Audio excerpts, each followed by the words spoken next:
It happened on a Tuesday. Not a stormy night or a dramatic showdown, just a regular Tuesday. The kind with leftover coffee in the pot and laundry half dried in the machine. I had come over to David and Kira's house to drop off a casserole, an old habit that made me feel useful. I'd knocked, but no one answered. The front door was slightly ajar, and I figured they were in the backyard. I stepped inside quietly and set the dish down on the kitchen counter. And then I heard it. Kira's voice, calm, steady, casual, drifting in from the den. I think a lot of David's depression comes from how he was raised. He didn't really learn how to express things. He never felt safe enough to. There was a pause. A woman's voice on the phone murmured something I couldn't make out. Kira continued. It's not abuse or anything. It's just emotional absence. You know his mom, Eleanor, she's always been polite, kind, but distant. Everything was always neat and fine. But David never got to fall apart. My hands went cold. I stepped back from the kitchen island, steadying myself on the back of a chair. I didn't mean to listen. I didn't want to listen. But her words clung to the air like smoke, sharp and impossible to ignore. He internalizes everything, she went on. He's terrified of disappointing people, but he never really learned how to let anyone see him. It's like he was raised in a house where emotions had to be checked at the door. I stood frozen, caught between the instinct to walk away and the unbearable curiosity that held me rooted to the floor. I know she means well, Kira said, but in some ways I think she broke him without even realizing it. That line, it echoed. She broke him. Me. I slipped out of the house silently, unnoticed, the casserole forgotten on the counter. All the way home, I couldn't breathe. Kira hadn't said it with venom. That was the worst part. She wasn't trying to be cruel. She wasn't ranting or accusing. She was calm, thoughtful, even compassionate. And that's what made it hurt more. She believed it. She believed I had done something to my son that was irreversible. That I had, through kindness and silence and structure, created a man who couldn't open his own heart. And I couldn't ignore the truth behind her words, not entirely. I raised David alone after his father passed. I was 37, working full-time as a therapist, managing grief and responsibility with clenched hands. I gave him structure. I gave him safety. I gave him everything I had. But maybe I didn't give him me. That evening, I sat on the edge of my bed trying to remember the last time David had told me something real. Not surface-level updates, not casual jokes. Something raw, something painful. I couldn't. He used to talk to me all the time before adulthood swallowed him whole. He used to sit on the kitchen counter, legs swinging, telling me about school and his worries and his dreams.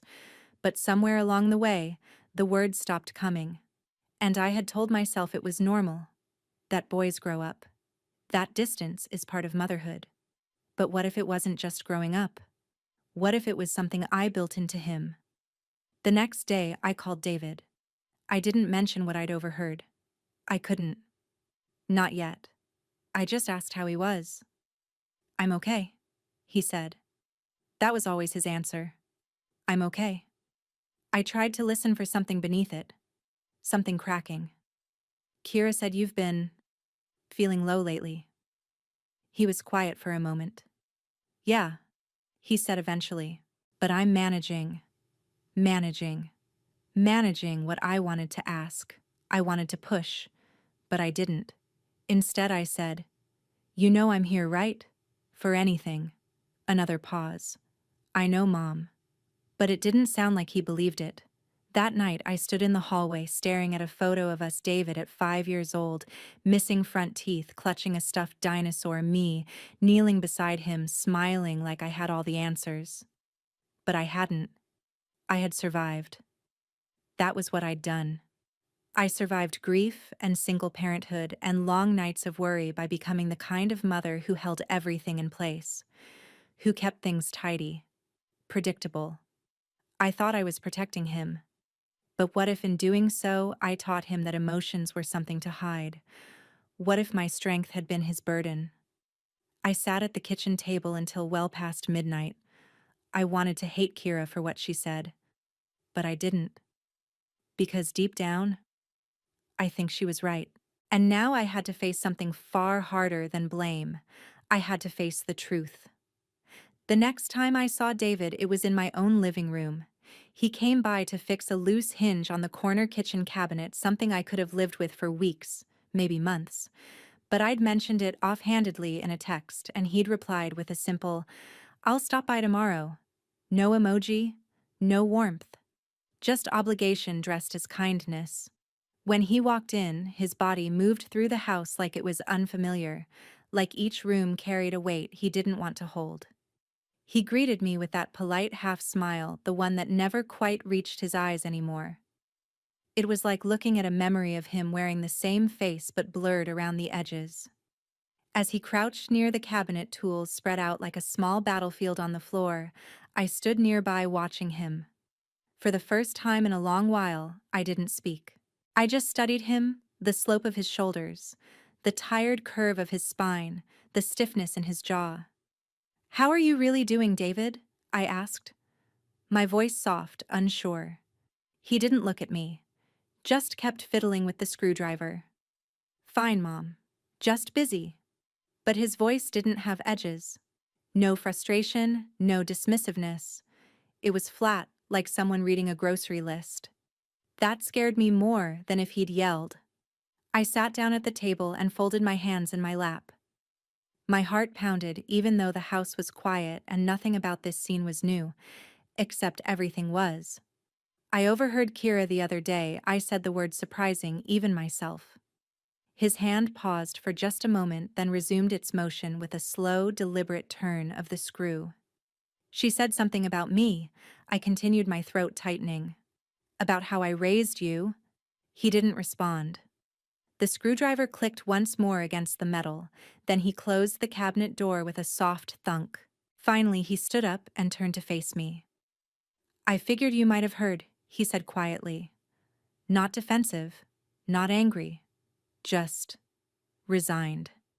"She said I made you closed off," I whispered. "That I wasn't emotionally there for you." He didn't flinch. He didn't rush to disagree. Instead, he looked at me with an expression I hadn't seen in years, not contempt, not distance. It was something older, something heavy, sadness. I braced myself. Was she right? He sat down across from me, hands folded on the table mirroring mine, like a courtroom, like a reckoning. "I don't think you were trying to do harm," he began slowly. "You were always composed, controlled, strong. But there wasn't room for anything messy in our house. Not grief, not confusion, not even disappointment. Everything always had to be fine." I didn't breathe. He kept going. "You were never unkind, never cold, but it felt like emotions had to be folded up neatly and put away. If I was upset, you gave me advice. If I was scared, you gave me logic. If I was sad, you handed me a plate of food and said, 'This will pass.'" He smiled faintly, not fondly, but with fatigue. "I learned to perform being okay, because I didn't think you could handle me if I wasn't." I looked down at the table. My hands were trembling. All my life, I had tried to be the stable one, the mother who never let anything fall apart.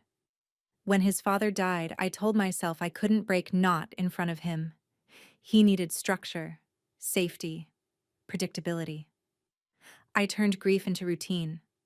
I folded pain into politeness. I thought I was protecting him, but I had taught him to protect me instead. "I didn't want to make mistakes," I said. My voice cracked on the word mistakes. "I know. I didn't know how to sit in pain with you. I was afraid if I let you see mine, you'd carry it too." He nodded slowly. "That's what I do. Carry things. And never put them down." I reached across the table, not to touch his hand, but just to close the distance between us. "You're not broken, David," I said. "You never were.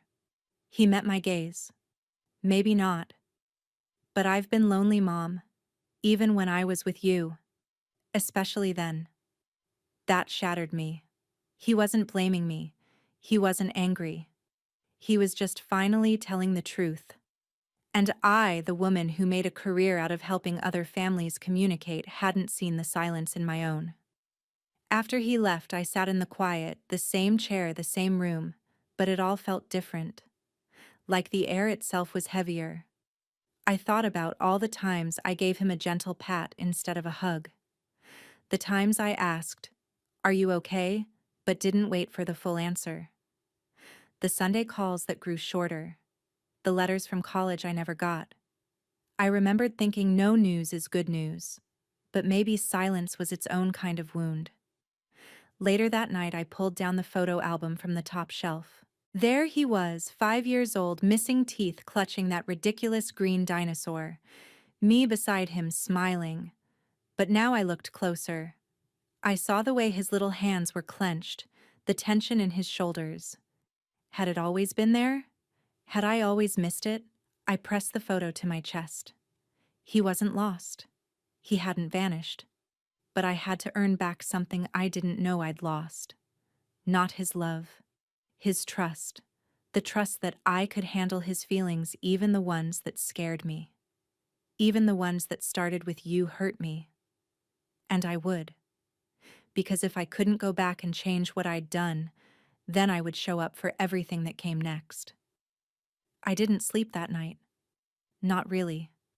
Not in the way that lets your body rest or your mind soften. I lay there flat on my back, watching the ceiling shift in soft shadows from the orange glow of the street lamp outside. The house creaked faintly, like it was remembering too. My heart didn't race. That would have been easier. Instead, it sat in my chest like a quiet weight, not heavy enough to crush, just firm enough to keep me from drifting. The things David had said earlier kept replaying. Not in words, but in his eyes. In the way his hands curled together on the table. In how he didn't interrupt, didn't fight, didn't even look surprised when I asked if I'd hurt him. It was as though he'd been waiting for me to finally ask. A memory surfaced around 2 a.m., sharp and clear, like a shard of glass. David, maybe 11 years old, standing in the hallway with his blanket wrapped around his shoulders. His small voice barely more than a whisper. I had a bad dream. I had lifted my head, groggy and half-conscious, and told him, "You're safe, sweetheart. Go back to bed. It'll pass." I didn't get up. I didn't open the covers and say, "Come lie beside me." I didn't ask what the dream was about. I didn't wrap him in my arms. And he had turned obedient, silent, and walked back down the hall with only his own shadow for company. At the time, I thought I was teaching him independence. That's what I told myself. Raising a boy to be strong, resilient, self-soothing. But now I saw it differently. What I saw now was a child reaching for comfort and being told gently to go manage his fear alone. And that image, that soft-footed retreat down the hallway, haunted me until morning. By dawn, I found myself at the kitchen table, a blank notebook open before me. I hadn't written in it in years, not since my therapy days. It was leather-bound, the edges worn, a relic from a time when I had all the clinical language in the world and none for myself. I stared at the page for a long time. Then I picked up the pen and started writing. Not letters, not a plan, just memories. Moments I missed him. Moments I corrected instead of connected. Moments I dismissed something small, thinking it would vanish, not fester. I listed them as they came, like unwelcome visitors finally knocking on the front door. Some were obvious. Others were like pebbles in my shoe that I'd walked with so long I'd forgotten the pain. I wrote until my hand cramped, and the ink on the page began to blur from the tears I hadn't realized were falling. But the strange thing was, I didn't feel crushed. I felt clear. Because for the first time, I wasn't just seeing myself as David's mother, the provider, the protector, the woman who did everything right. I was seeing myself as a woman who made mistakes. A woman shaped by her own quiet mother who smiled at dinner tables and cried only in locked bathrooms. A woman who had confused silence with strength. A woman who had taught her son to hold everything in because that's what she had done for decades. Later that morning, I went to the hall closet and pulled down a cardboard box labeled David Elementary School. It had been collecting dust for years. Inside were drawings, notes, birthday cards, school awards. I sat cross-legged on the floor surrounded by crayons and construction paper memories. There was one picture, one I didn't remember, of the two of us beneath a tree. David had drawn us both smiling. My figure was tall and straight with my hair tied in the usual bun. He was small beside me, holding my hand. But his feet weren't touching the ground. I stared at it, heart pounding. He hadn't drawn a shadow for himself. Just a floating boy next to a grounded mother. Had he felt untethered? Had he felt like he didn't belong to the earth we stood on together? Or had I taught him that to stay grounded meant not expressing too much, not asking for too much? That image sat in my chest like a stone. That afternoon, I picked up the phone and called Kira. I didn't know exactly what I planned to say. I just knew I needed to say something. When she answered, her voice was hesitant. "Eleanor, hi," I said. "I wanted to thank you." There was a long pause. "For what?" "For noticing," I said. "For loving him enough to see what I didn't. And for saying it, even when it wasn't easy." Her voice softened. "I never wanted to hurt you." "You didn't," I replied. "But the truth did. And I think maybe I needed it." Another silence. This one warmer. Then almost shyly she said, "He's been better since the conversation. Lighter. Like he's finally breathing." I felt something break and bloom inside me at once. Then I'm glad I whispered. Even if it took this long. That night I didn't turn on the TV. I didn't fill the room with background noise to drown the weight of my thoughts. Instead, I lit a single candle on the table, poured myself a cup of tea, and sat in the quiet. And I said something out loud I had never said before. I want to know my son. Again. Not the child I remember. Not the boy I raised. But the man he is now, with his bruises and beauty, his disappointments and desires, his silence and his truths. And I want him to know me too. Not the image I worked so hard to project, but the woman underneath, flawed, unfinished, willing to grow. Because maybe being a good mother isn't about being unbreakable. Maybe it's about being brave enough to admit when you've already broken something and choosing to show up anyway. It happened at a dinner I hadn't even wanted to host. Kira had suggested it a week earlier, a casual evening, just the four of us. Me, her David, and their daughter Ava. Nothing formal, she'd said with a smile. Just a little family time. But I knew what she was doing. Kira had always been subtle like that, gracious on the surface, strategic underneath. This dinner wasn't about family bonding. It was a stage, a setup. And the moment we sat down at the table, I could feel it, the pressure, the waiting. Like everyone knew there was something unsaid hanging in the air. David carved the chicken, carefully avoiding my eyes.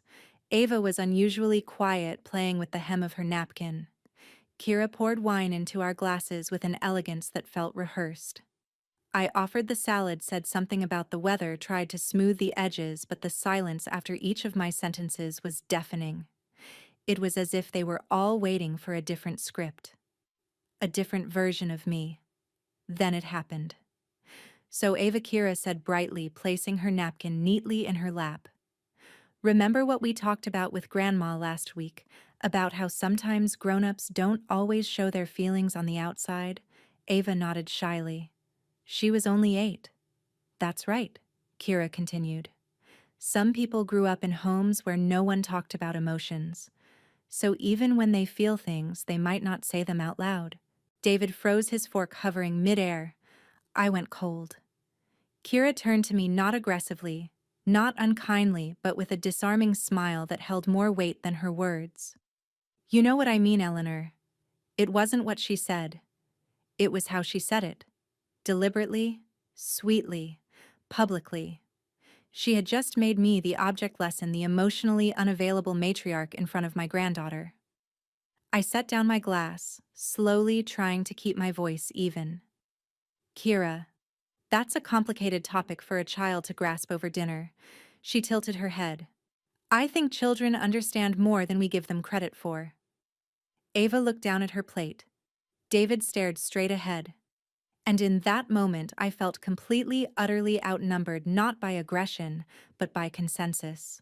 A quiet agreement that I was the emotionally restrained one. The problem. The wound passed down through generations, now being corrected in real time. I'd never felt so exposed in my own home. I wasn't raised to talk about feelings at the dinner table, I said calmly, folding my napkin in my lap. But that doesn't mean I don't have them. No one said you didn't, Kira replied softly. We're just learning to name them out loud. For Ava's sake. The words hung there, almost innocent but cutting like glass. For Ava's sake. As if I were the one who endangered her. As if my quiet nature were something to be filtered out of her upbringing like secondhand smoke. David cleared his throat. Maybe we could change the subject. But it was too late. The moment had already sunk its claws into me. The rest of dinner passed in hollow conversation recipes, Ava's school projects, the new neighbors. Kira smiled through all of it. David nodded. Ava excused herself early. When the plates were cleared and they said goodbye, I stood in the doorway and watched them walk to the car.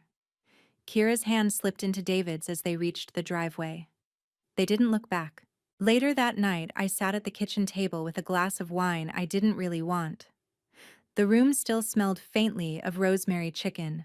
The chairs were still warm. But something had changed. I realized something important. Kira wasn't trying to humiliate me. She was trying to reframe me in her daughter's eyes. She wanted Ava to grow up in a house where words like sad and angry and hurt weren't swallowed. She wanted to undo what she believed had been done to David. She didn't see me as a threat. She saw me as a pattern. And she had every intention of breaking it. Part of me hated her for it. But another part, the part that had stayed awake the night before, crying into a blank notebook, understood her completely. If I had known better back then, I might have done the same. Still, it hurt. Deeply. Not just the insinuation, but the method. To be framed as emotionally deficient in front of a child I loved, a child who saw me as her soft-spoken, story-reading, cookie-baking grandma that felt cruel, even if unintentional. So I did something I hadn't done in years. I called my sister. Her name was Linda. 3 years older. We hadn't been close in decades. Too many differences. Too many silences. But that night I needed someone who knew where I came from. And Linda did. When she answered, her voice cracked, slightly surprised, but not unkind. I wanted to ask you something, I said after the pleasantries faded. When we were kids. Did Mom ever hug you? There was a long pause. No, she said. Not really. She wasn't cold, but she wasn't reachable. We sat in the shared quiet. I think I became her, I admitted. Without meaning to. You became the soft version of her, Linda said. But yes, I see what you mean. Her honesty didn't hurt. It landed like truth, solid, undeniable.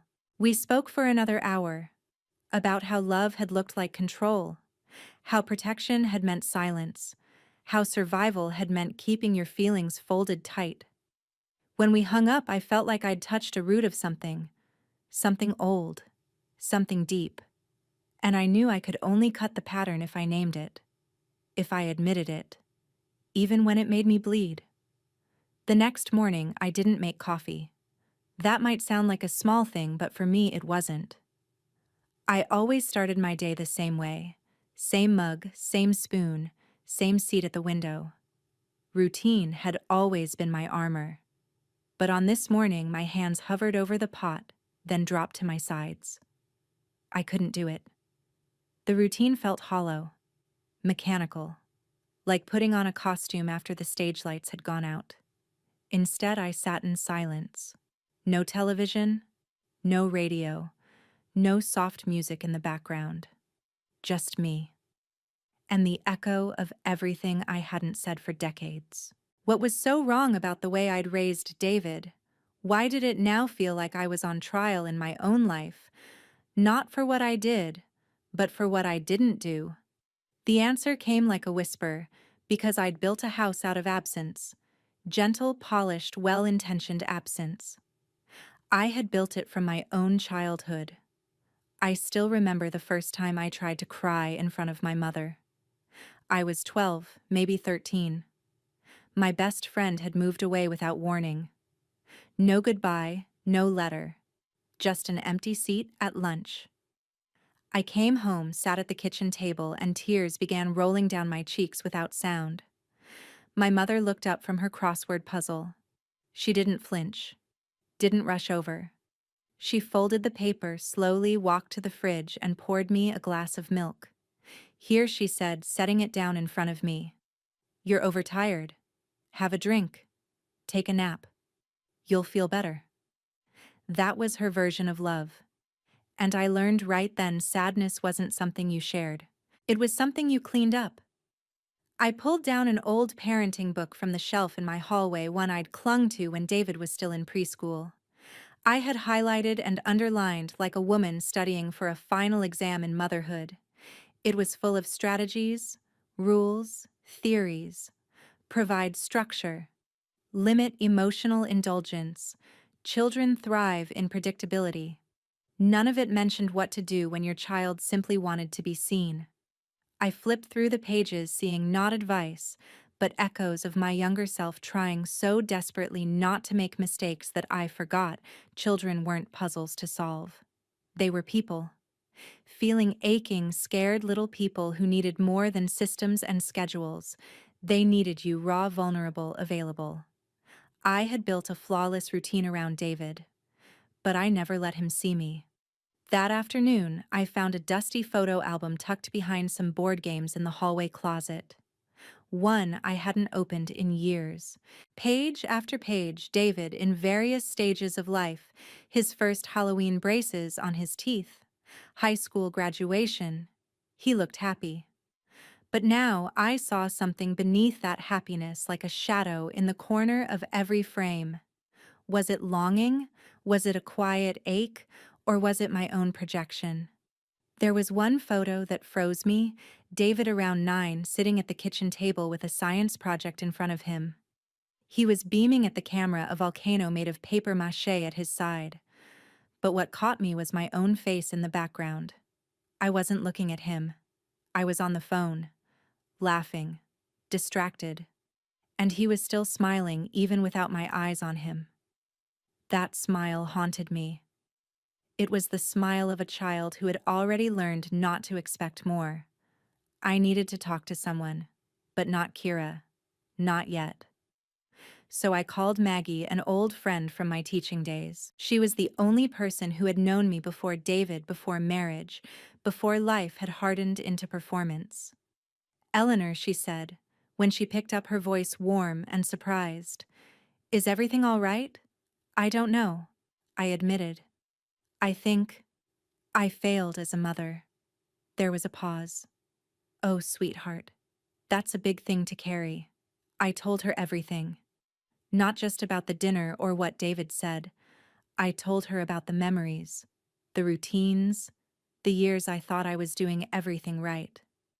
She listened without interruption, and when I finished, her voice came through like a balm. You didn't fail, she said. You protected. You planned. You gave him a version of love you were taught to believe was safe. But now you see that it wasn't enough, and that's where the courage begins. Courage. I hadn't thought of it that way, but maybe owning your mistakes wasn't weakness. Maybe it was the bravest thing a mother could do. That night, I sat down at my desk with a new notebook, and I began to write a letter. Not to David. Not yet. To myself. Dear Eleanor, you did the best you could with the tools you were given, but the blueprint you followed was flawed. You confused silence for calm control for care. You didn't know any better. But now you do. And now you will do better. I signed it. I dated it. I closed the notebook and held it in my lap. This was my first apology. Not for being evil or cold, but for being unfinished. Before I went to bed, I walked through the house and looked at everything as if I were seeing it for the first time. The framed family photos on the wall, the silence in the hallway, the dent in the corner of the sofa where David used to sit reading comic books. I whispered something into the empty space. I see you now. I didn't know if I meant David or myself. Maybe both. The next day, David called. Not a text. Not a voice memo. A real call with his voice trembling just enough to make my stomach twist. "Hey, Mom," he said almost cautiously. "Are you free to talk? Like, in person?" There was a pause where I could hear him inhale as if bracing for rejection. "Yes," I answered immediately. "Of course I am.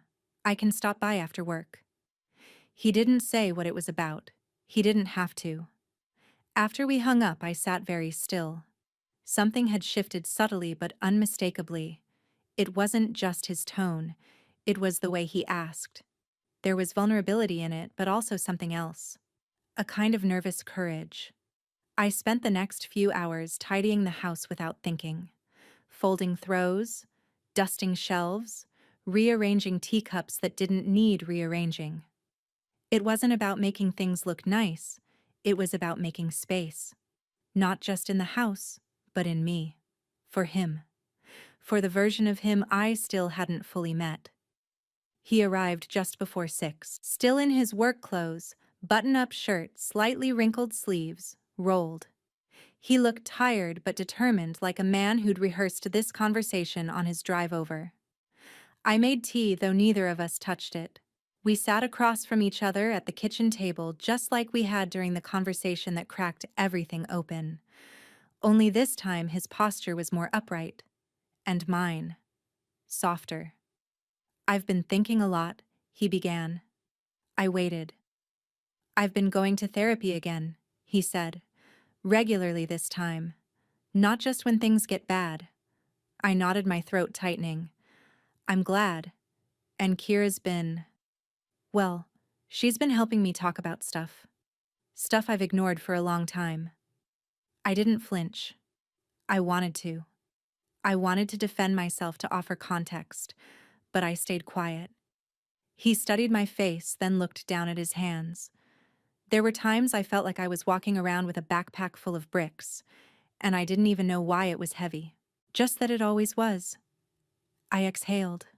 Quietly. Slowly. "I've carried those bricks too," I said. That got his attention. He looked up. "I didn't realize how much I had packed into you," I continued. "Expectations, silences, a standard of being okay all the time. I thought I was helping you stay strong, but I was really just teaching you not to need me." His eyes shimmered. He didn't cry, not yet. But the emotion was close. "You didn't yell," he said. "You didn't hit. You didn't shame me." "No," I replied. "But I also didn't hold space for your fears, your sadness. I think I was too afraid of seeing my own." A silence passed between us, but this one didn't feel sharp or distant. It felt full. Full of truth. Full of breath. He looked down again. Voice quieter now. "Kira said something the other day that I didn't want to hear at first, but I think it's true." "What did she say?" "She said I spent my childhood performing emotional balance, not actually feeling it." I closed my eyes. That one landed hard, because it was true. He had smiled on cue. He had reassured me. He had never been the child who threw tantrums or asked to be held too long. And I had mistaken that for maturity. But it was training. Invisible training I had never meant to enforce. I opened my eyes again. "I want to do better," I told him. "I want to show up now as I am. Not the version of me that was trying so hard to be perfect." He was quiet for a moment. Then he said, "I believe you." I hadn't realized how much I needed those 3 words until they landed. We sat in the living room after that. No agenda, no therapy talk, just being. I noticed the way his knee bounced slightly when he talked, how his hands moved when he got passionate. The little things, the kind of details you miss when you only focus on the big picture of motherhood. He told me about a new project at work, a book Ava was reading, a dumb show Kira loved that he couldn't stand but watched anyway. And I just listened, really listened, not with judgment, not with correction, not with suggestions, but with the open heart of someone who finally realized the value of simply witnessing. Before he left, he stood at the door, keys in hand, and looked back at me. You know, he said, I used to think you didn't notice when I was hurting. I held his gaze. I noticed. I just didn't know what to do with it. He nodded slowly. Well, we're learning. Yes, I said. We are. He hugged me. Tightly. Longer than usual. When the door closed behind him, I didn't cry. I just stood there holding the warmth of that hug in my arms like a gift I never thought I'd get back. Later that night, I pulled out the letter I'd written to myself. I added a line at the bottom just beneath my signature. There's still time. Because there was. Maybe not to rewrite the early years, maybe not to fix every bruise or answer every unasked question, but there was still time to be real, time to be open, time to be present. And in this chapter of our lives, presence would be the most radical love I could offer. It wasn't long before Kira invited me to lunch. Just the two of us. No David, no Ava, no emotional buffer. She chose a quiet cafe, modern sunlit with whitewashed walls and little rosemary plants in terracotta pots on each table. It was the kind of place where conversations could stretch out without judgment, where silence felt curated, not awkward. I arrived early. That's my nature. Kira walked in precisely on time, her hair pulled back neatly, her expression unreadable, but not unkind. She wore a beige linen blouse and sat across from me like she was preparing for a negotiation, not a meal. I braced myself for what might come, but the first thing she said was not what I expected. David told me about your talk. I didn't reply immediately. I studied her face, searching for disdain, suspicion, the careful calculation I often assumed lived behind her eyes. But I saw something else this time. Relief. Maybe even cautious hope. He said you listened, she continued. Really listened. I did, I said softly. I finally understood something I'd spent years refusing to see. Kira exhaled almost like she'd been holding her breath since the day she married into our family. That means a lot, she said. To him and to me. There was a moment of mutual stillness. The past floated between us like dust in the sunlight, not erased, not forgotten, but suspended.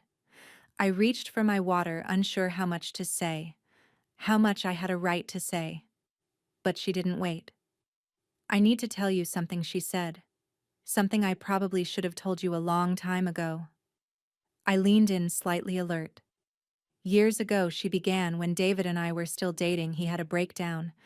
Not a dramatic one. Not something that landed him in a hospital. But it was real.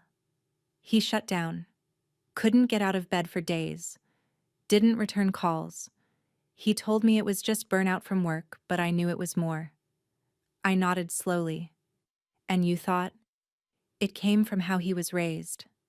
She hesitated. I thought it came from years of holding it in, of being the strong one, the good one, the one who didn't need anyone. I didn't argue. I couldn't. Because I had built that framework, brick by brick. And I blamed you. She admitted, her voice lower now. Quietly. Privately. I told myself you were emotionally rigid, that you created the kind of man who didn't know how to fall apart safely. I swallowed the sting. It wasn't news. But hearing it said aloud so plainly without malice brought a flush of grief I hadn't prepared for. I probably did, I said. not on purpose. But still, she looked surprised. Maybe she expected defensiveness, a rational argument, a list of generational wounds I could use to shield myself. But I was done hiding behind legacy. I was raised to prize silence, I continued. To believe that holding everything in made you mature, that asking for comfort made you weak. I passed that down because I didn't know any other way, but I do now. Kira's eyes glistened. That's all I ever wanted, Eleanor. Not an apology, just the acknowledgement, the understanding. There it was. The crack in the wall we had built between us. It had been there for years, decorated with politeness, covered in smiles, but it had never come down until now. After lunch, we walked together down the street. It was unseasonably warm for spring, the breeze sweet with the scent of blooming wisteria. We passed a bookstore and she paused in front of the window, pointing to a title. Ava's reading that, she said. She keeps saying it reminds her of you. I raised an eyebrow. Really, it's about a grandmother who speaks softly but knows everything. She writes letters to her granddaughter in secret, hiding them in books. I laughed gently. I've never written Ava a letter. Maybe you should, Kira said. The invitation was quiet but unmistakable. A bridge. That evening, I sat at my writing desk and took out a fresh sheet of paper. I didn't overthink it. I didn't try to make it poetic or profound. I just wrote, "Dear Ava. When you were a baby, I used to hum to you while you napped on my chest. You probably don't remember, but I do. You smelled like milk and sunshine. I haven't always been good at saying how I feel. I'm learning. But I want you to know you make my heart grow every time I see you. You are bright and brave and everything I never knew I needed. I'm proud of you. I love you. Always. Love, Grandma." I folded it, sealed it in an envelope, and tucked it inside the cover of a book. I knew she'd enjoy a collection of animal tales with soft illustrations and little poems between chapters. I planned to give it to her the next time she came over. Not as a gift, but as a seed. Because relationships, especially those we're trying to rebuild, grow from the smallest gestures. And this was my beginning. Later that night, David texted me a photo. It was Ava curled up on the couch holding a mug of cocoa and flipping through a book. She was smiling. The caption read, "She says this one smells like your house." I stared at the image for a long time, not because of what she was reading, but because of what it meant. She felt safe in something that reminded her of me, not the idea of me, not the history of me. Me now. The next time Ava visited, she came running through the front door like nothing had ever changed. "Grandma," she called, her shoes thudding against the hardwood as she dropped her backpack by the door and flung her arms around my waist. It was the kind of hug that didn't ask for permission, the kind that came from instinct, not performance. I held her close, feeling the warmth of her cheek against my stomach, and something inside me, something brittle and ancient, softened. She smelled like strawberries and library books. I crouched to her level, brushing her hair back.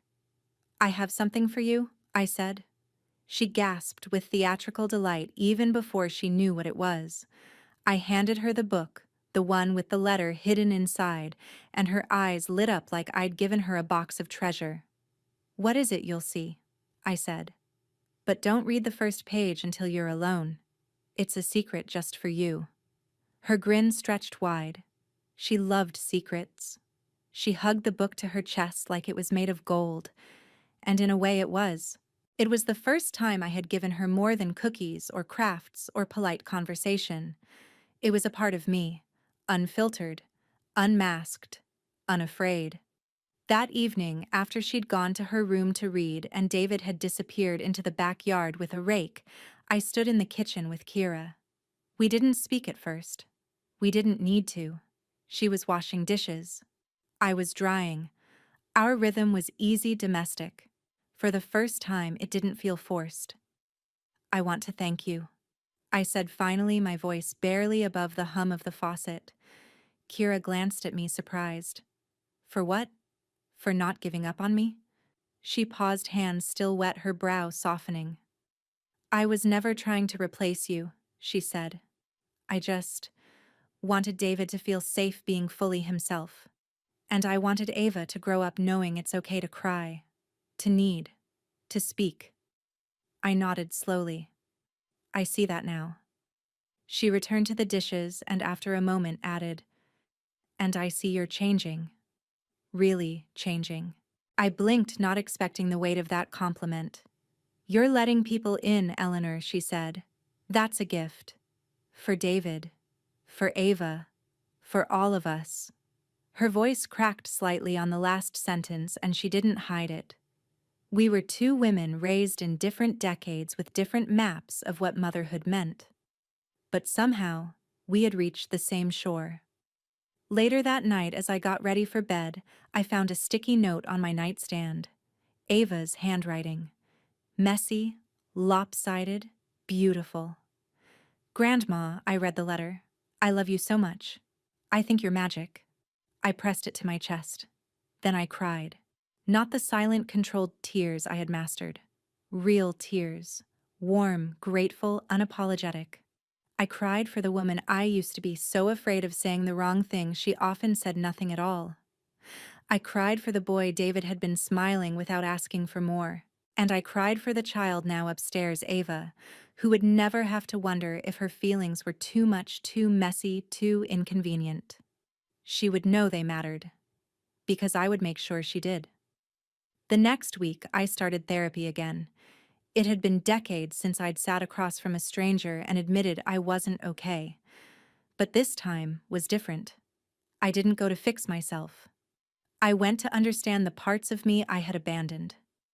My therapist, a woman named Jolene with kind eyes and a sharp memory, asked me in the second session, "What's your earliest memory of needing comfort and not receiving it?" And without hesitation, I said, "Age 10. My dog died. I cried in the garage because I didn't want to make my mother uncomfortable." Jolene nodded gently. "And what did you learn about your own grief that day?" "That it was private," I said. "That love wasn't loud. That emotions made people look away." She wrote something down, and I let her. Because for the first time in my life, I didn't feel judged. I felt seen. Week after week, I kept going. And each time I walked out of that office, I felt a little lighter. Not healed, that would take longer. Maybe a lifetime. But I was learning that motherhood didn't end when your child grew up. It evolved. And maybe my most important work wasn't in raising David. Maybe it was in unlearning what I had passed down. In becoming the kind of mother and now grandmother who could walk into a room and say, "I don't have all the answers, but I'm here. And I care. And I'll stay." That kind of presence. It's louder than any lesson. It's stronger than any silence. One afternoon, David came by to help me fix a leaky faucet. It was nothing urgent, just an excuse to see each other, I think. He crouched under the sink, muttering to himself about washers and pressure valves, while I stood nearby holding a flashlight and pretending to know what I was doing. At one point, he looked up at me and said, "You've changed the air in this house, you know." I blinked. "What do you mean?" It used to feel like I had to be on my best behavior here. Like if I wasn't happy or polite, I was wrong. And now, he grinned, wiping his hands on a rag. Now it just feels like home. I swallowed the lump in my throat. "Thank you," I said. "No," he replied. "Thank you?" And in that simple exchange, I felt something settle. The ache I'd been carrying, the shame, the regret, the fear that I'd lost my son, it loosened. Because I hadn't lost him. I had found him. And maybe maybe he had found me too. The shift, when it came, didn't arrive like thunder. It crept in gently through warm moments, small gestures and breaths that didn't feel so heavy anymore. At first, I noticed it in David's texts. They no longer read like formal check-ins or logistical updates about Ava's school calendar. They had texture thought, and something else I hadn't seen in years, emotional presence. "Hey mom, just wondering how your afternoon is going." Or, "You mentioned a book the other day, the one about family patterns, I think I want to read it." It was as if we were starting over, from scratch. But this time he wasn't building a wall to protect himself from me. He was inviting me into his emotional world, one word at a time. Then there was Kira. She began to ask if I'd like to pick Ava up from school sometimes. She would add a soft, almost embarrassed smile and say, "Only if it's not too much." But I knew this wasn't about obligation. This was trust. The real breakthrough came one evening when Ava curled beside me on the couch. We were watching some old cartoon she loved, and I hadn't said much. I was just there. She leaned her head against my shoulder and whispered, "I like when you're quiet, Grandma. It feels peaceful." That made me blink. For so long, I'd feared my quiet nature was a flaw, a failure passed down from my own mother. But here, it was the very thing I used to feel ashamed of now being named as a gift. And for once, I accepted it. Not everything had to be loud to matter. One Sunday, David invited me to brunch with them. A small cafe in the city, nothing fancy but cheerful and sunny, with checkered tablecloths and a chalkboard menu filled with misspelled pastries. We sat at a table by the window. Ava munched on pancakes shaped like animals. Kira drank iced tea and talked about a yoga studio she was thinking of trying. David was relaxed, his shoulders no longer hunched, his laugh less guarded. I studied them as they interacted. Not to measure myself against them or to interpret their happiness, but to witness it. Fully. Without jealousy or regret. And somewhere between the second cup of coffee and the final bite of omelet, I realized something almost unbearable in its beauty. I didn't feel like a guest at their table anymore. I felt like family again, not just in name, not as a role filled by tradition or convenience, but truly deeply included. Not because I had done everything right, but because I had stayed, because I had chosen not to defend my mistakes, but to confront them. Because I had looked at my past and said, I can't change what I didn't know, but I can change what I do next. And that mattered. When I got home that afternoon, the house didn't feel as hollow. The silence wasn't accusatory anymore. It was restful.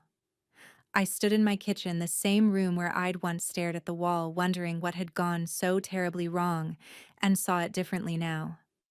This was the place where the healing had started, where I had faced the truth about myself and found the courage to write that first letter to Ava, where I had made space for uncomfortable conversations and survived them, where I had let go of the need to be seen as the good mother, and instead became a present one.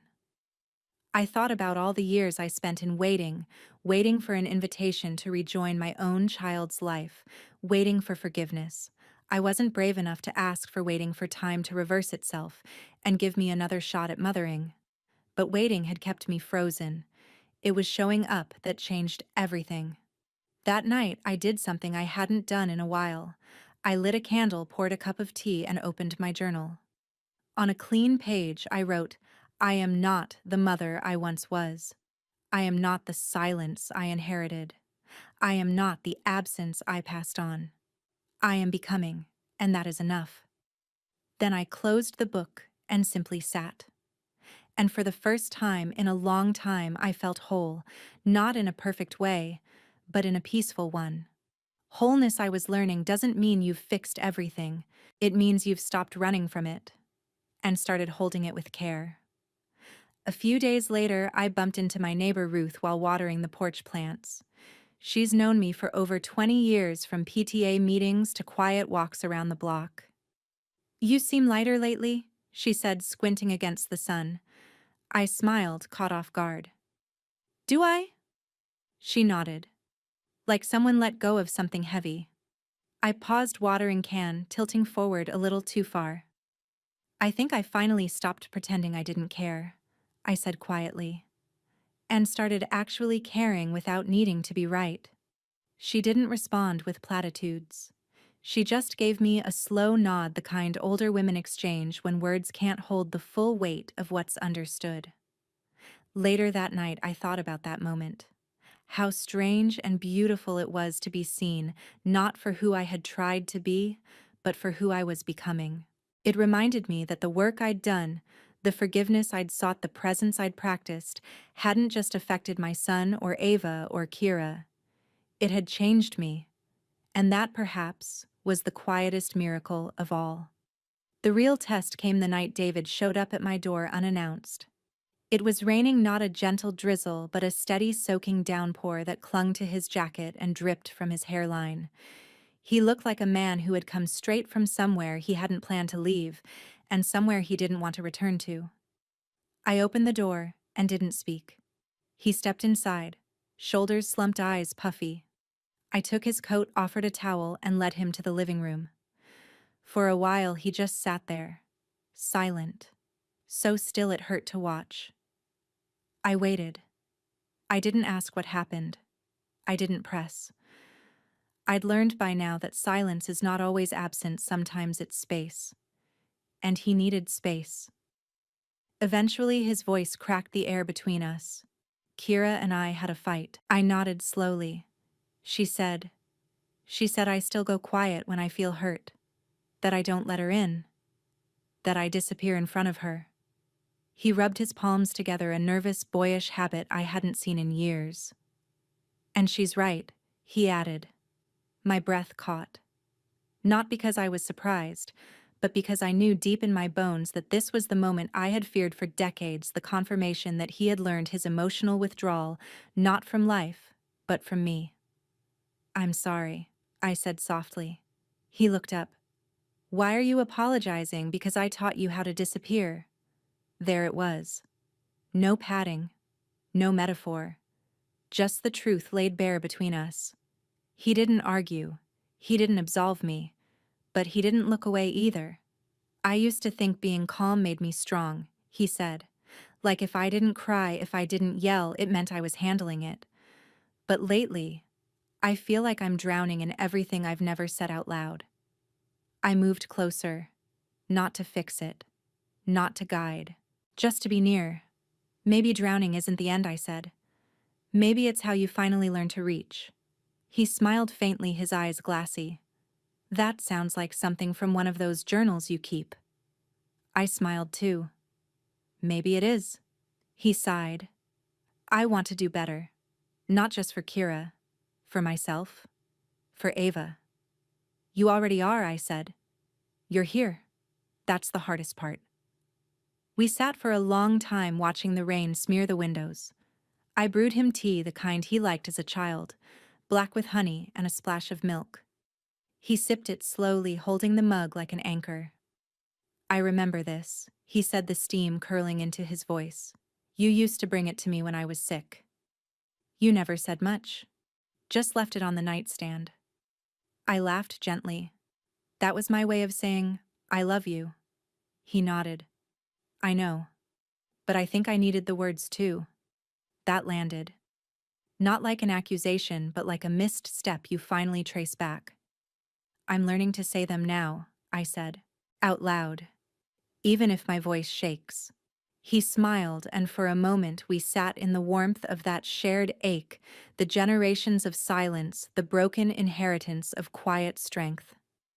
By the time he left, the rain had slowed to a whisper. He hugged me tightly, resting his chin on my shoulder like he hadn't since he was a teenager. And as I closed the door behind him, I didn't cry. I simply stood there, heart full, breath steady. Because this was what love looked like in real life.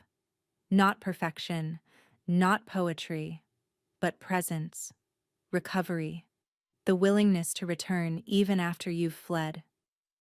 The next morning, I woke up early. The house was still. Light leaked through the blinds in thin gold ribbons. I walked to my bookshelf and pulled down one of my journals, not the new ones, but an old one I hadn't opened in years. Inside, I found a page marked with a torn corner, a letter I'd written but never sent. Dear David, If I seem cold, it's because I was raised in winter. If I seem quiet, it's because I never learned the language of emotion. But I want you to know I see you. I have always seen you. And I am trying every day to thaw. I had written it during one of his first college breaks when he seemed so distant, but I didn't know how to ask why. I folded the page and slipped it into an envelope. This time I would give it to him. Not because I owed him the past, but because we both deserved the truth of what had always been buried there. That evening, I left the letter on his porch with a new jar of honey and a note, just in case the words still matter. Love, Mom. No reply came that night, but the next afternoon I received a single text from David. Thank you. I read it out loud. Twice. I held the phone in my hands for a long time, not because I needed more, but because I finally understood something vital. Healing isn't always loud. Sometimes it hums in the quiet return of someone you thought you'd lost, someone who stands in your kitchen at midnight drenched in rain and says, I'm still here. And you say, so am I. It was a Tuesday afternoon when Ava asked me a question that stopped me cold. We were in the garden kneeling beside a patch of drooping marigolds. Her small hands were busy digging in the soil while I trimmed the browning leaves with a pair of worn clippers. Grandma, she said, not looking up. Did my dad ever cry when he was little? I paused mid-snip. She turned toward me, dirt smudged across her cheek, eyes wide, not with judgment but with the kind of innocent curiosity that only children are brave enough to voice. I mean, she added softly, I don't really see him cry now. So, did he? I sat back on my heels, my hands resting in my lap. That single question opened up an entire room in my memory I hadn't entered in years. Yes, I said finally, but not very often. Why not? I thought about it. I could have given her the simple answer that boys were raised differently back then, that we didn't know better, but I owed her more than that. Because I didn't teach him how I said. I didn't show him it was okay. Her eyebrows drew together. Did you cry when you were little? I let out a breath. No, I was taught not to. That crying made you weak. That quiet meant strong. And so, I passed that on to your dad. Ava's fingers went still in the soil. But that's not true. Crying is okay. I smiled, a little heartbroken and a lot proud. You're right. It took me a long time to learn that. She leaned forward and placed a tiny seedling in the ground. Her movements were slow and careful, like she was cradling something fragile. I think Daddy cries on the inside, she said. Sometimes I can feel it. Her words, so tender, so instinctual, reached a part of me no adult ever had. You're probably right, I whispered. But maybe one day he won't have to cry on the inside anymore. She nodded solemnly, like we had made a pact. Then, without ceremony, she stood up and brushed her hands on her jeans. Can I have a popsicle now? I laughed, not because it was funny, but because the weight of the moment had lifted as quickly as it arrived. Children are magical like that. They walk us into our truth, and then skip away towards sweetness. That night I sat down with an old photo album. Page after page, there was David, gap-toothed, awkward, full of light. In one photo, he was holding a kite, grinning into the wind. In another, he was building a Lego spaceship, tongue sticking out in fierce concentration. But in most of the photos, something was missing. He was alone. I was often the one behind the camera chronicling his childhood with meticulous detail, but rarely in it. I had been present in the room, but absent from the memory, smiling through distance. And suddenly I realized the cruel irony. I had tried so hard to capture his life that I had forgotten to share mine with him. The next morning I called David. He answered on the third ring, his voice groggy with sleep. Hey, Mom, everything okay? Yes, I said. I was thinking about something Ava asked me yesterday. I heard him shuffle, probably sitting upright. What did she ask? If you ever cried as a child? Silence. Then, what did you say? I told her you did, but not often. And I told her the truth that I didn't make it feel safe for you to cry. He didn't respond right away. I'm sorry, I said again, softer now. Not because I think it will fix the past, but because you deserved better. I heard a slow inhale on the other end. Thanks, he said finally. That means more than I can explain. We sat in the quiet together, the lines still open, our breaths syncopated. She's a good kid, I said. She is, he agreed. She knows things we didn't. David chuckled lightly. She teaches me more than I teach her some days. I nodded, even though he couldn't see me. Maybe that's the point. Maybe our children are here to heal us just as much as we're here to raise them. His voice cracked, barely audible. You know, I wish we'd had conversations like this when I was younger. Me too, I said. But I think we're having them now, and maybe that's what matters most. That weekend they all came over for dinner. I cooked pot roast, the kind David used to love but never asked for anymore. Kira brought wine. Ava brought a new picture she'd drawn. It was us in the garden surrounded by marigolds and tiny hearts. She had drawn herself holding a watering can, and me beside her smiling. In her world, we were always tending to something. And maybe we were. After dinner, while clearing the plates, David put his hand on my shoulder. Not casual, intentional. You're doing a good job, Mom, he said. Now. Here. With us. I looked at him. Really looked. And I saw not just my son, but a man still learning, still bending toward the light. And I saw a reflection of myself in that older, humbler, but stronger in all the right ways. Thank you, I whispered. That means everything. Later, when they left and the house grew quiet again, I didn't feel the old loneliness. I felt complete. Not because everything had been fixed, but because I had faced it. And somewhere in the garden, new marigolds were already starting to bloom. It had been years since I let someone see me cry. But one morning, as sunlight spilled across the kitchen counter and the smell of fresh coffee mingled with the quiet, it happened. Not with a dramatic sob or a sudden collapse, but with a slow, soft unraveling. I was reading a message from David. It was a photo of Ava holding a handmade card. The front said, "To Grandma who listens." Inside, she had drawn a heart, a flower, and a sentence in her careful handwriting. Thank you for hearing my small voice. That's when the tears came.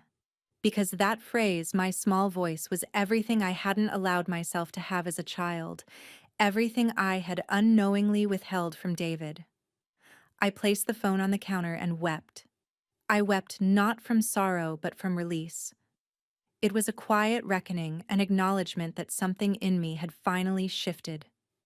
Not all at once, but deeply. A letting go. Of guilt. Of the long self-judgment. Of the belief that I was too late. That afternoon I decided to visit my sister Marianne.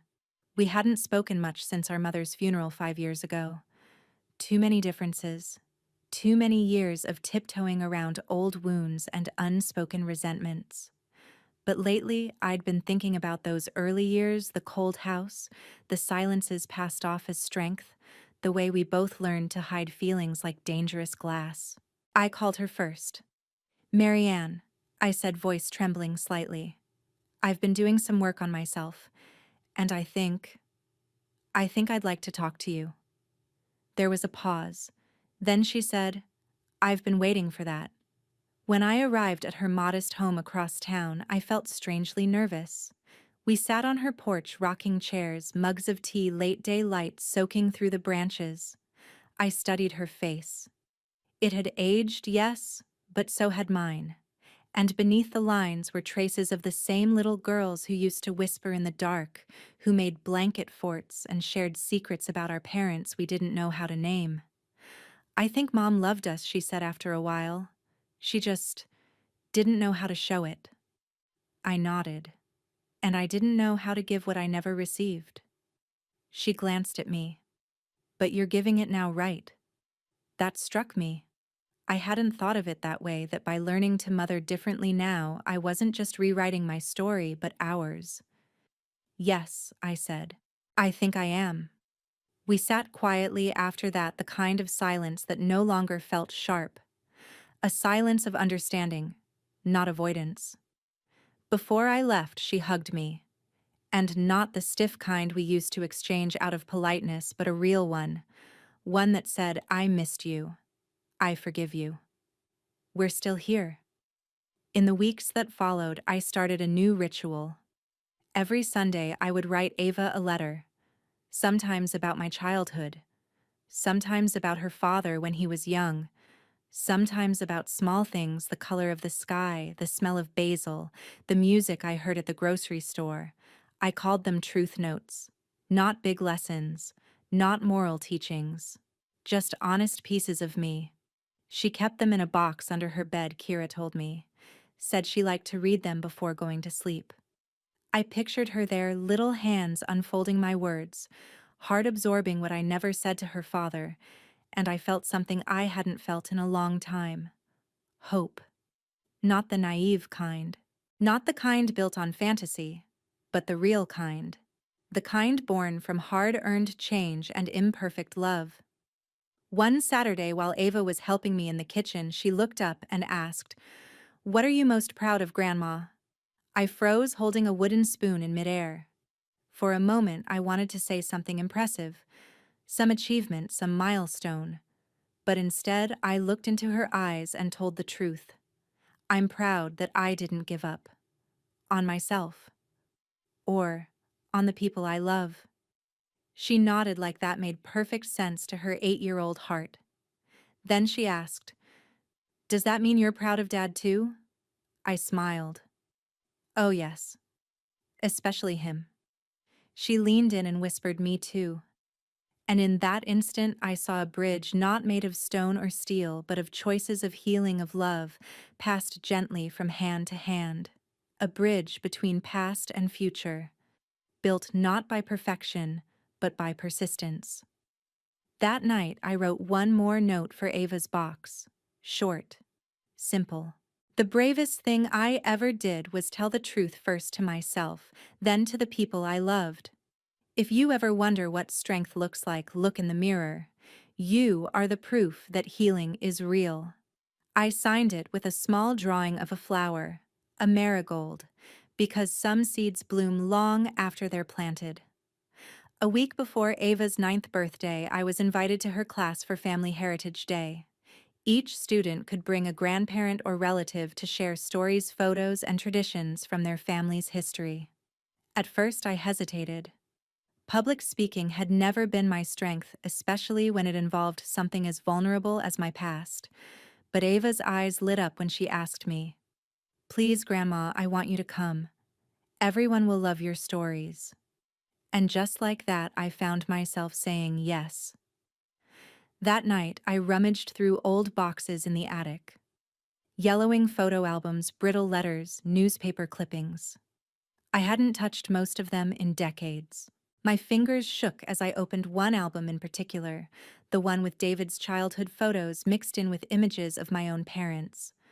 There was a photo of my mother I hadn't looked at in years, stern-pressed lips, arms crossed. I stared at her for a long time, wondering who she had been before she'd become so guarded. What had happened in her life to make her afraid of tenderness? Then in the back of the album, I found something surprising, a picture I didn't remember taking. It was me holding David when he was a baby. He was asleep on my chest, and I was looking down at him. My face wasn't cold. It was soft, full of awe. That single image undid something in me.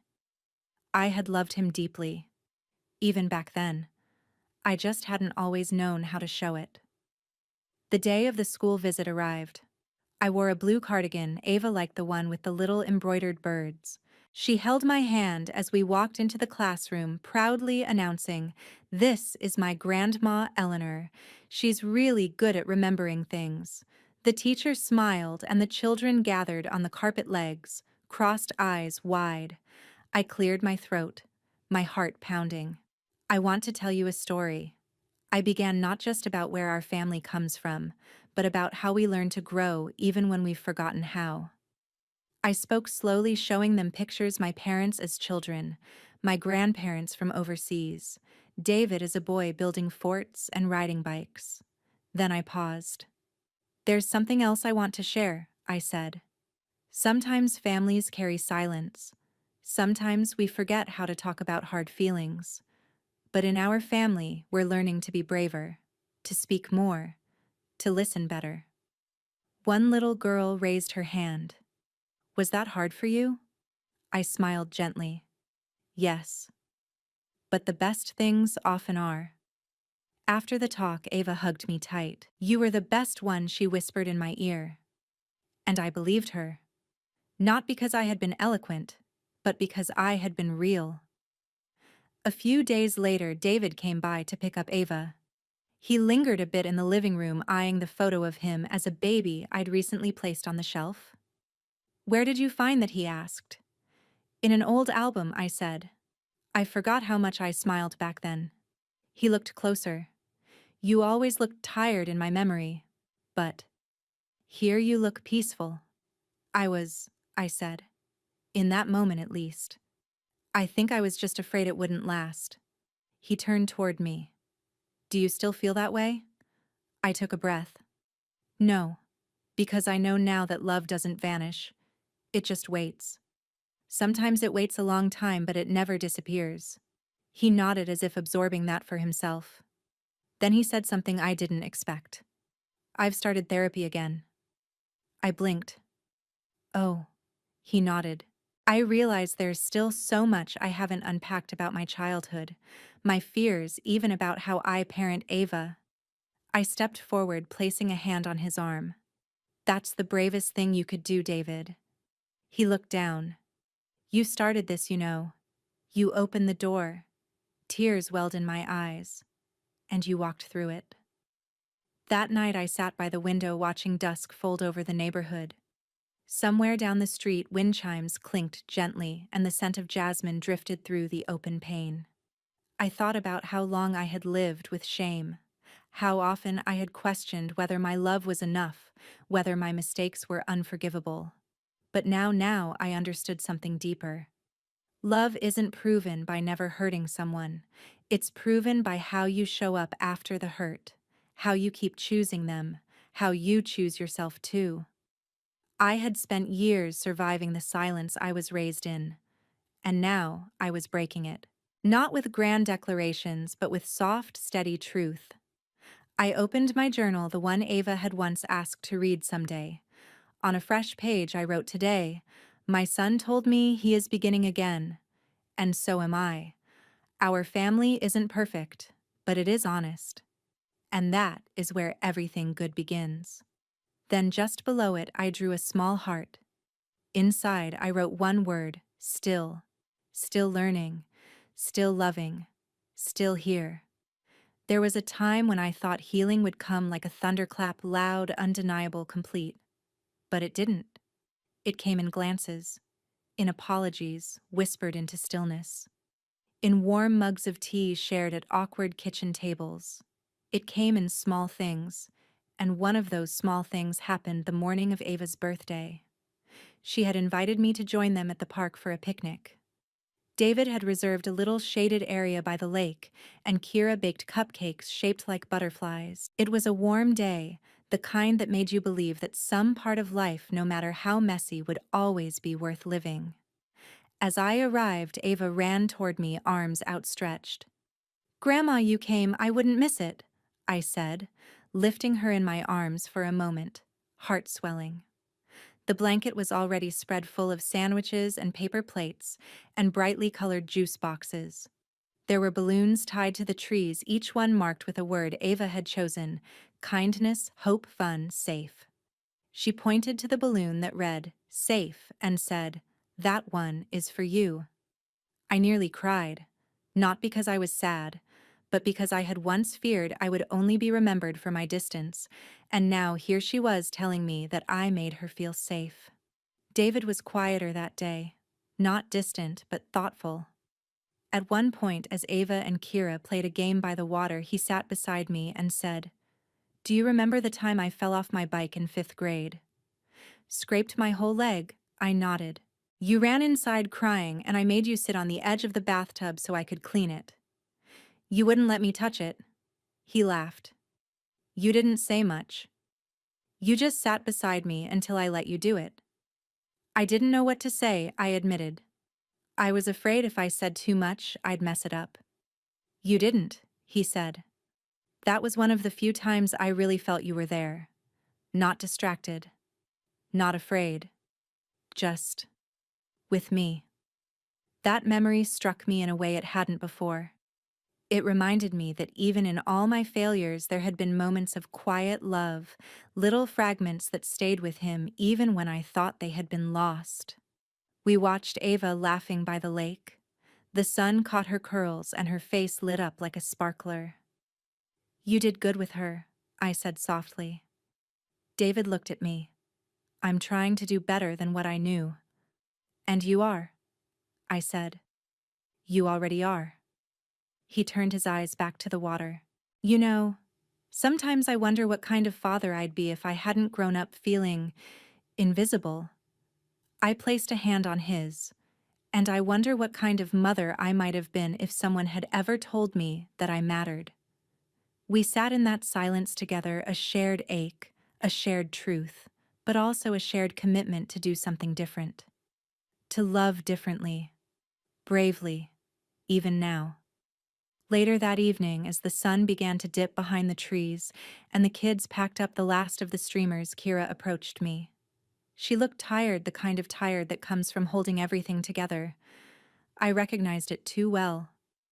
Can I talk to you? She asked. Of course. We stepped a few feet away from the others. She exhaled. I wasn't fair to you at the beginning. I judged you based on what David told me and what he didn't say. I made assumptions. I held her gaze. You were protecting him. I understand that now. She nodded. But lately, I see how hard you've been trying. And I want you to know, I appreciate it. I see it. It wasn't a full reconciliation. It wasn't a dramatic movie ending. But it was real, honest, soft. Thank you. I said, my voice barely above a whisper. That means more than you know. We walked back toward the others in quiet companionship. And in that moment, I felt something shift again. Not loud, but solid. A bridge repaired. That night, I couldn't sleep. Not because something was wrong, but because for the first time in years, something was right. I sat by my bedroom window watching the stars. A soft breeze crept through the screen, brushing my skin like a ghost of something lost, now returned. I pulled out a notebook and wrote a letter I never intended to send. Dear Mom, you taught me to be silent. You taught me to hide my needs. You taught me that emotions were dangerous. But you also taught me to be strong. And now I'm using that strength differently. I'm breaking the silence. I'm raising a voice that was buried under generations of fear. And I hope that somewhere in the quiet you'd be proud. Not because I followed your path, but because I finally stepped off it. I folded the letter and tucked it inside the back of my journal. A reminder that the past might shape us, but it doesn't have to define us. We get to choose what we pass on. And more importantly, we get to choose what we stop. The day Ava turned 10, something inside me stilled. Not with sadness, but with a kind of reverent peace. Double digits. An entire decade of life, laughter, mistakes, and growth. For her? Yes. But somehow for me too. David had planned a simple dinner at their home. Just the four of us. No noise, no decorations, just conversation and the soft glow of candles. Kira made Ava's favorite pasta and I brought the lemon pie my mother used to bake. The irony wasn't lost on me. A dessert passed down from a woman who never spoke of feelings now served as a gesture of everything I never knew how to say. During dessert, Ava asked for a story. Not one from a book, she insisted. One from your heart. We all went quiet for a second. David raised an eyebrow and Kira gave me a small smile. The floor was mine, so I put down my fork and told her this. There was once a little girl who grew up in a house where no one said, "I love you," where tears were cleaned up quickly and smiles were practiced like chores. She learned to be strong by staying quiet, to be safe by staying small, and for a long time she thought that's what love looked like. Ava leaned in, but then one day I continued she had a little boy, and she wanted to do everything right. So she worked hard. She showed up. But sometimes, she still stayed quiet when she should have spoken. Not because she didn't care, but because she was still learning how. I looked over at David. He was still listening deeply. And even later, when that little boy grew up and had a little girl of his own, the woman realized that it was never too late to speak up. To say, "I love you." To say, "I'm sorry." To say, "I'm still here." Ava was quiet for a moment. Then she said, "That little girl sounds like you." I reached across the table and took her hand. She was. After dinner, as we washed dishes, David lingered beside me at the sink. The water ran warm, and the clink of plates was oddly comforting. "You've changed," he said, in the best way. I didn't look at him immediately. "So have you." He dried a plate, then added, "You know what I realized tonight? What that Ava will grow up remembering you, not as the woman who used to be distant, but as the woman who wrote her letters, told her bedtime stories, and never missed a birthday." I turned, then my eyes misting. That's all I ever wanted. To be remembered for the love I gave, not the silence I came from. He pulled me into a hug. A full one. No hesitation. "I think you will be," he whispered. Later, as I sat in the quiet of my home, I reflected on the journey that brought me here. There was no dramatic climax, no vindication, no fireworks of redemption. Just slow, steady truth. The kind that rewires how you show up in the world. The kind that lets you finally see your own reflection not as a mistake, but as a story still being written. I thought about my mother, about the silence she inherited, the silence she handed to me like an heirloom. And I thought about Ava, bright, curious, full of feeling. She would not inherit that silence, because I broke it. Not in a single moment, but in hundreds of them. Conversations, pauses, apologies, and brave steps forward.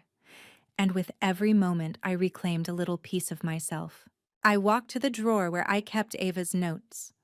Little scribbles she'd made for me, crayon-colored drawings, postcards she sent from school trips. I held them close and added one last letter to the stack. "My dearest Ava, if you ever wonder whether love can change a person, remember me. I grew up afraid to feel. I raised your father without knowing how to say the things I felt, but I loved him, fiercely, even when I didn't show it well. And I love you. With all the second chances life has offered me, you helped me become the woman I always wanted to be. And because of you, I know that it's never too late to change the story." With all my heart, Grandma, I tucked the letter into an envelope and slid it into the box. And then I turned off the lights, wrapped myself in a soft blanket, and sat by the window. Outside, the wind danced through the trees. Inside, for the first time in a long time, there was only peace. If you've ever felt like your story couldn't be rewritten, let this one remind you that it can. We don't have to be who we were raised to be. We don't have to carry silence we didn't choose. And we don't have to be perfect to begin again. We just have to be willing. Thank you for listening. If you've lived through something similar or found your way back to someone you love, share your story below. I'd love to read it.